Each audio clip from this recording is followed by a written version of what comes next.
Assalamualaikum warahmatullahi wabarakatuh. Kembali hari ini kita belajar bahasa Arab. Kali ini kita akan membahas mengenai jumlah fi'liyah dalam keadaan mansub. Fi'il bisa berubah i'rabnya.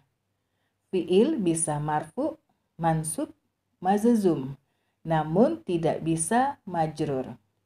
Karena majrur merupakan kekhususan isim. Isim bisa marfu, mansub, dan majrur.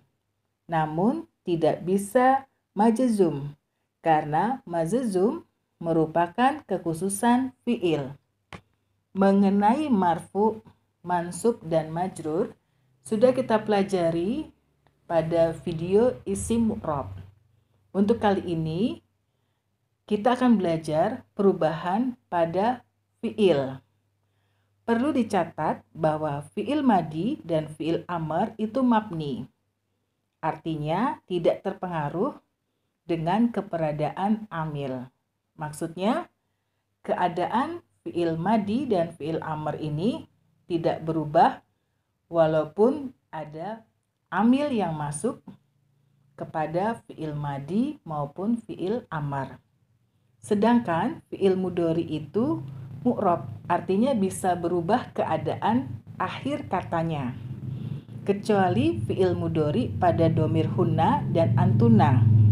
Di mana pada fi'il mudhari untuk domir hunna dan antuna ini keadaannya mabni. Jadi walaupun dimasuki oleh amil, tidak akan merubah keadaan dari akhir katanya. Selanjutnya kita perhatikan beberapa amil yang menyebabkan fi'il mudhari berubah menjadi mansub, di mana amil ini adalah huruf-huruf penasab yang menyebabkan fi'il mudhari yang semula keadaannya marfu menjadi mansub. Kita perhatikan untuk yang pertama, yaitu an, artinya bahwa. Selanjutnya kita perhatikan contoh kalimat yang menggunakan huruf an. Kita baca kalimatnya, uridu an aqra'al Qur'ana, yang artinya saya ingin membaca Al-Quran. Kita akan bedah setiap kata dari kalimat ini. Kata uridu ini merupakan fi'il mudhari pada domir ana. Lalu an ini merupakan huruf penasab yang menasabkan keadaan fi'il mudhari setelahnya. Selanjutnya kata aqra'a ini merupakan fi'il mudhari pada domir ana, di mana keadaannya mansub karena dimasuki oleh huruf an. Semula ini adalah marfu, yaitu aqra'u, karena dimasuki oleh huruf penasab an, maka menjadi aqra'a.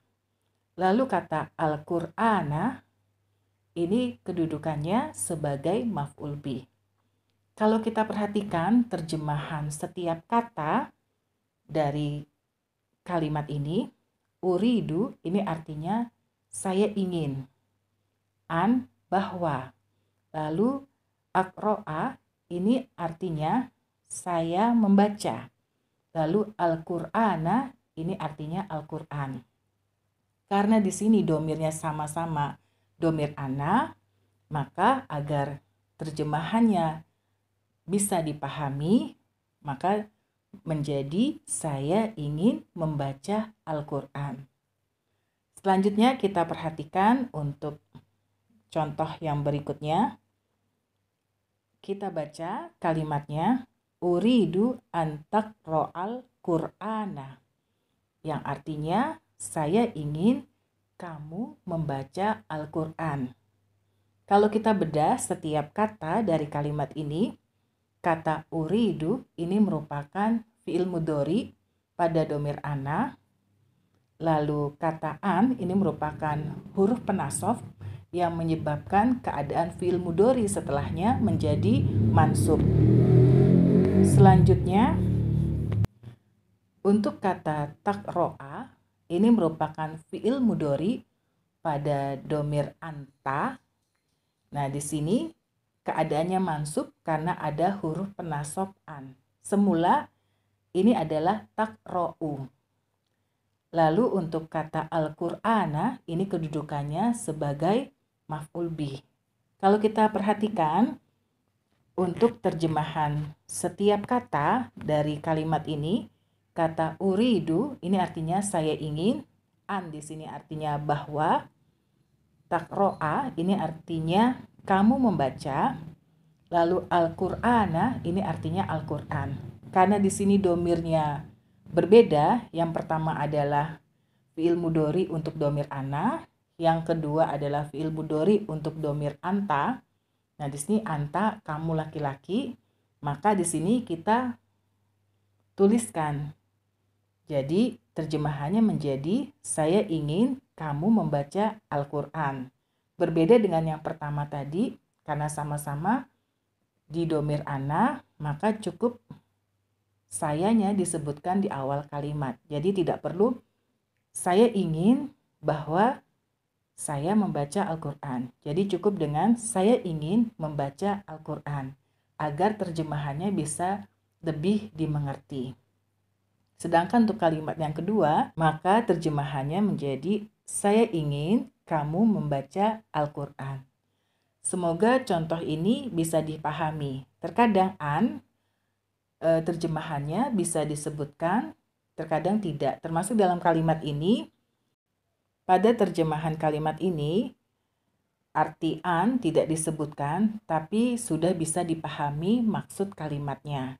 Sedangkan untuk an terjemahannya tergantung konteks kalimat, apakah perlu ditulis ataukah tidak. Pada terjemahan ini, walaupun arti dari huruf an tidak ditulis, tetapi maknanya pada kalimat ini sudah bisa dipahami. Semoga contoh kalimat ini bisa dipahami. Selanjutnya kita perhatikan amil yang kedua atau huruf penasab yang kedua, yaitu lan, yang artinya tidak akan. Kita perhatikan contoh kalimat yang menggunakan kata lan. Kita baca kalimatnya, lan ashaba ila Amerika, yang artinya saya tidak akan pergi ke Amerika. Kita bedah setiap kata dari kalimat ini. Lan ini merupakan huruf penasab, lalu kata ashaba ini fi'il mudhari pada domir ana, lalu kata ila ini merupakan huruf jar, lalu kata Amerika ini merupakan isim majrur. Nah, di sini fi'il mudhari ashaba ini keadaannya mansub karena dimasuki oleh huruf penasab lan. Semula adalah marfu, yaitu ashabu. Karena ada huruf penasab, maka keadaan akhir katanya berubah menjadi fathah. Selanjutnya kita perhatikan amil yang ketiga, yaitu idzan, yang artinya kalau begitu. Kita perhatikan contoh kalimat yang menggunakan kata idzan. Kita baca kalimatnya, sa'azuruka godan, yang artinya saya akan mengunjungimu besok. Lalu dijawab dengan idzan akrimaka. Kalau begitu, aku akan memuliakanmu. Kita akan bedah setiap kata dari kalimat ini. Huruf sa atau sin pada kata azuruka ini merupakan huruf tansif yang artinya akan. Lalu kata azuru ini merupakan fi'il mudhari pada domir ana. Lalu domir ka ini merupakan maf'ul bih. Dan kata godan ini merupakan zorof zaman. Selanjutnya kata idzan ini merupakan huruf penasab. Lalu kata akrima ini merupakan fi'il mudhari pada domir ana. Ini keadaannya mansub karena dimasuki oleh idzan, yang semula adalah marfu'nya akrimu. Karena dimasuki oleh idzan, maka keadaannya mansub dengan harokat fathah. Lalu domir ka ini merupakan maf'ul bih. Semoga contoh ini bisa dipahami. Selanjutnya untuk amil yang keempat, yaitu kai, yang artinya supaya. Kita perhatikan contoh kalimat yang menggunakan kata kai. Kita baca kalimatnya, adhabu ilal maktabati kai akro'al kutubah. Yang artinya, saya pergi ke perpustakaan supaya bisa membaca buku-buku. Kalau kita bedah setiap kata dari kalimat ini, adhabu ini merupakan fi'il mudhari pada domir ana, ila ini merupakan huruf jar, al-maktabati ini merupakan isim majrur, lalu kai ini merupakan huruf penasab yang menyebabkan fi'il mudhari setelahnya keadaannya menjadi mansub. Lalu kata akro'a ini merupakan fi'il mudhari pada domir ana. Nah, di sini keadaannya mansub karena dimasuki oleh kai. Yang semula keadaan marfu'nya adalah akro'u. Lalu kata al-kutuba ini kedudukannya sebagai maf'ul bih. Selanjutnya untuk amil yang kelima yaitu lamu kai, yaitu huruf lam yang artinya sama dengan kai, yaitu supaya. Kita perhatikan contoh kalimat yang menggunakan lamu kai. Azhabu ilal maktabati li'aqra'al kutubah. Yang artinya, saya pergi ke perpustakaan supaya bisa membaca buku-buku. Kita akan bedah setiap kata dari kalimat ini. Kata azhabu ini merupakan fi'il mudhari pada domir ana. Lalu ila ini adalah huruf jar. Al-maktabati ini merupakan isim majrur. Lalu huruf li di sini merupakan lamu kai, yaitu huruf penasab. Lalu kata akro'a ini merupakan fi'il mudhari pada domir ana, di mana dengan dimasuki oleh lamu kai, keadaannya menjadi mansub. Lalu al-kutuba ini kedudukannya sebagai maf'ul bih.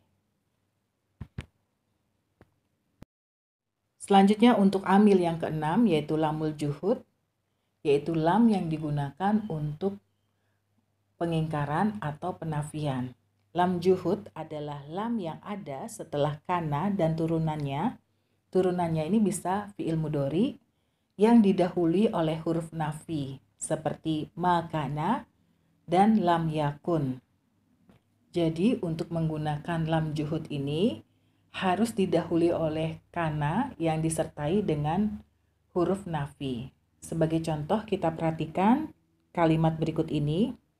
Wa makana Allahu liyu'adzibahum wa anta fihim. Nah, contohnya diambil dari surat Al-Anfal ayat 33. Di mana artinya, dan Allah sekali-sekali tidak akan mengazab mereka sedang kamu berada di antara mereka. Kita akan bedah setiap kata dari kalimat ini. Wa di sini merupakan waw istisnaf, yaitu waw yang terletak di awal kalimat.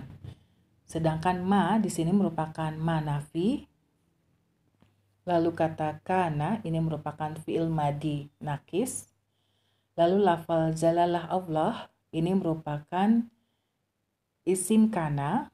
Nah, di sini li ini merupakan lamul juhud. Lalu kata yu'azziba, nah di sini fi'il mudhari pada domir huwa. Nah, di sini dia keadaannya mansub karena dimasuki oleh lam juhud. Lalu domir hum ini kedudukannya sebagai maf'ul bih.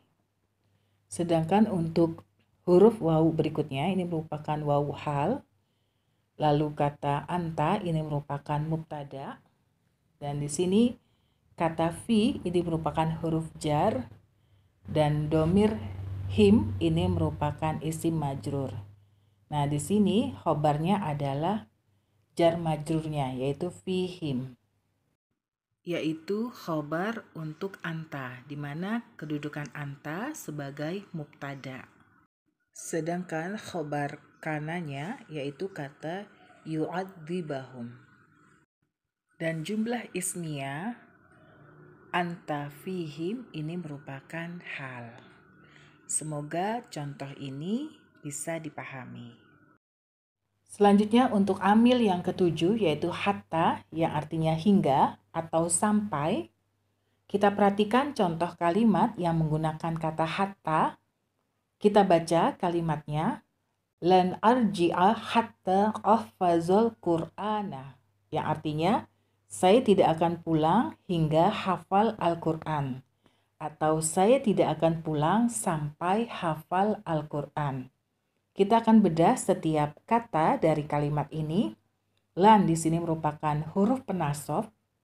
Lalu kata arji'a ini merupakan fi'il mudhari pada domir ana. Fi'il ini keadaannya mansub karena dimasuki oleh lan. Selanjutnya kata hatta ini merupakan huruf penasab. Selanjutnya kata ahfadho ini merupakan fi'il mudhari pada domir ana. Ini keadaannya mansub karena dimasuki oleh hatta. Lalu kata Al-Qur'ana di sini kedudukannya sebagai maf'ul bih. Pada video sebelumnya kita telah belajar mengenai hatta sebagai huruf athof, tapi kali ini kita belajar hatta sebagai huruf penasab pada fi'il mudhari. Selanjutnya untuk amil yang ke-8 yaitu wal jawabu bil fa'i wal wawi wa au, yaitu kalimat syarat yang jawabnya menggunakan fa yang artinya maka, wa artinya dan au artinya atau.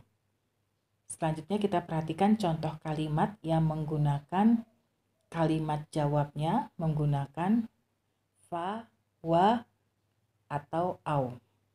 Kita perhatikan contoh yang pertama pada sisi sebelah kanan. Laitali malan fa'ahujja minhu. Yang artinya seandainya saya mempunyai harta, maka saya akan berhaji darinya. Maksudnya dengan harta tersebut. Kita akan bedah setiap kata dari kalimat ini. Kata laita ini merupakan huruf tamanni, yaitu pengandaian. Lalu li ini merupakan huruf jar dan isim majrurnya, yaitu domir ana. Lalu kata malan ini merupakan isim laita. Lalu khobar laitanya adalah jar majrur li. Selanjutnya huruf fa di sini pada kata ahujja, di mana fa ini merupakan huruf jawab syarat. Sehingga di sini huruf fa ini menasabkan fi'il mudhari. Lalu kata minhu ini merupakan jar majrur. Selanjutnya kita perhatikan contoh kalimat berikutnya. La'allaka tazuruna wa nashkuroka. Yang artinya, semoga kamu mengunjungi kami dan kami berterima kasih kepadamu. Kita akan bedah setiap kata dari kalimat ini. Kata la'alla ini merupakan huruf taroji, yaitu pengharapan. Lalu domir ka ini merupakan isim la'alla. Selanjutnya untuk kata tazuru ini merupakan fi'il mudhari pada domir anta. Lalu untuk domir na ini merupakan maf'ul bih. Jumlah tazuruna ini merupakan khobar dari la'alla. Selanjutnya untuk huruf wawu atau wa ini merupakan huruf jawab syarat, yaitu jawab dari kalimat sebelumnya. Dan untuk kata nashkuro ini merupakan fi'il mudhari pada domir nahnu. Di sini keadaannya mansub karena dimasuki oleh huruf waw, di mana huruf waw ini merupakan huruf jawab syarat. Lalu domir ka di sini sebagai maf'ul bih. Semoga contoh ini bisa dipahami. Huruf-huruf nasab yang sudah kita pelajari ketika bertemu dengan fi'il mudhari maka akan menjadikan fi'il mudhari menjadi mansub. Berikut ini tanda i'rab fi'il mudhari ketika mansub. Yang pertama, fi'il mudhari yang akhirannya bebas dari domir musannah, jamak, atau mufrodah mukhotobah. Yaitu fi'il mudhari yang akhirannya tidak ada alif dan nun, atau waw dan nun, atau ya dan nun. Contoh wazan yang akhirannya tidak bersambung dengan domir adalah yaf'alu, taf'alu, af'alu, naf'alu. maka keadaan nasabnya adalah dengan harokat fathah. Jadi ketika fi'il mudhari yang menggunakan wazan-wazan ini ketika dimasuki oleh huruf penasab yang sudah kita pelajari sebelumnya, maka keadaan akhirnya yang semula marfu dengan harokat domah berubah menjadi mansub dengan harokat fathah. Sebagai contoh, kita perhatikan contoh kalimat berikut ini. Lan yaf'ala. Nah, ini asalnya adalah yaf'alu. Ketika dimasuki lan, maka wazannya pada harokat terakhirnya berubah menjadi fathah. Jadi lan yaf'ala. Sebagai contoh, kata yang mengikuti wazan ini yaitu lan yaktuba. Semula adalah yaktubu. Ketika dimasuki lan menjadi lan yaktuba. Selanjutnya yang kedua, fi'il mudhari yang akhirannya mengandung dhamir musannah, jamak, dan mufrodah mukhatabah, yaitu fi'il mudhari yang akhirannya ada alif dan nun, atau waw dan nun, atau ya dan nun. Contoh wazannya adalah yaf'alani, taf'alani, yaf'aluna, taf'aluna, taf'alina. Maka keadaan nasabnya atau ketika keadaan mansubnya, maka dibuang nunnya. Kita perhatikan contoh kalimat berikut ini. Semula yang yaf'alani ketika dimasuki oleh lan menjadi lan yaf'ala. Jadi nunnya dibuang. Begitu juga nanti yang bentuknya terakhirnya waw dan nun. Seperti yaf'aluna. Ketika dimasuki oleh huruf penasab, contohnya lan, maka nunnya dihilangkan. Jadi lan yaf'alu, seperti itu ya. Sebagai contoh, kata yang mengikuti wazan ini, contohnya yaktubani, ketika dimasuki lan, maka nunnya dibuang, lalu menjadi lan yaktuba. Selanjutnya untuk yang ketiga, fi'il mudhari yang akhirannya mengandung huruf ilat. Huruf ilat ini adalah alif, waw, dan ya.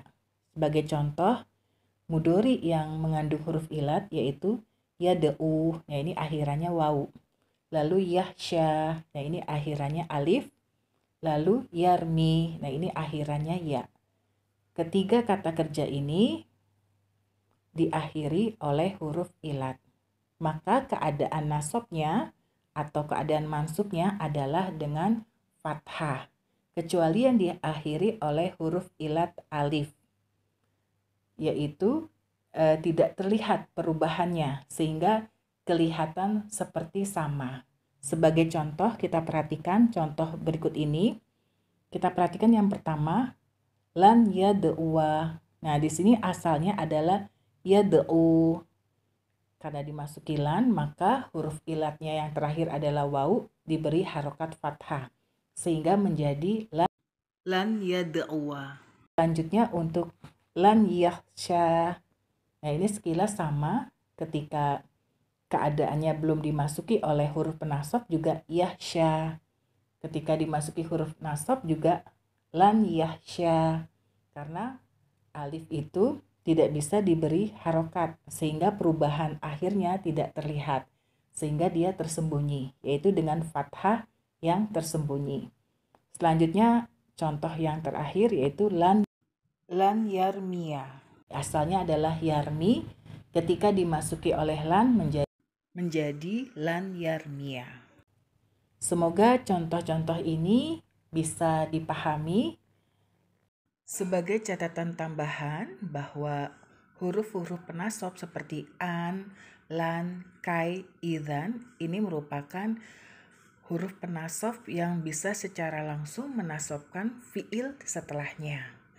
Sedangkan untuk lam mukai, lam juhud, hatta, dan huruf-huruf jawab syarat ini menasabkan fiil setelahnya karena ada an yang tersembunyi di antara huruf penasab tersebut dengan fiilnya. Sebagai contoh, kita perhatikan pada kalimat berikut ini yang menggunakan hatta pada kalimatnya. Lan arji'a hatta ahfazul Qur'ana. Nah, di sini di antara hatta dan fiilnya yaitu ahfazo itu ada huruf penasob an yang tersembunyi yang menasobkan fiil setelahnya. Karena hatta ini tidak bisa menasobkan fiil secara langsung, tetapi ada perantara an yang tersembunyi di antara hatta dan fiilnya. Semoga penjelasan ini bisa dipahami. Demikian materi kita kali ini mengenai jumlah fi'liyah dalam keadaan mansub. Semoga materi ini bermanfaat. Assalamualaikum warahmatullahi wabarakatuh.